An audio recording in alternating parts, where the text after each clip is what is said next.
Hello and welcome to this episode of Sunday Special. I'm Raghav and today I want to tell you a very interesting story. Long ago in ancient times there was a king, and this king told his men to place a huge rock in the middle of the roadway. He then hid in the bushes and watched if anyone would move that rock. There were many wealthy people who came and passed by the rock. There were many ministers of the kingdom who came and walked past the rock and around the rock and did not do anything. There were also some people who actually complained that the king is not keeping the kingdom and the roads clean.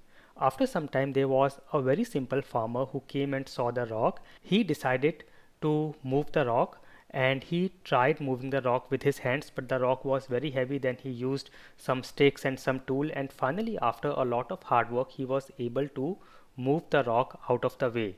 After that he saw there was a wallet lying just at the place where there was a rock. He picked up the wallet and he saw there were a lot of gold coins in the wallet and also a note from the king. When he read the note, it said, "This gold, all this gold is for the person who moves the rock." Now this happens in our life. We have lot of obstacles, we have lot of rocks in our life, and these are actually opportunities. These are not obstacles but opportunities, and if you decide, if you take up the challenge, and if you decide to move these rocks from your life, you will get all the treasure, all the gold that is waiting for you. So I hope you will move all the obstacles, all the rocks from your life, and I will meet you in the next episode of Sunday Special. Thank you for watching.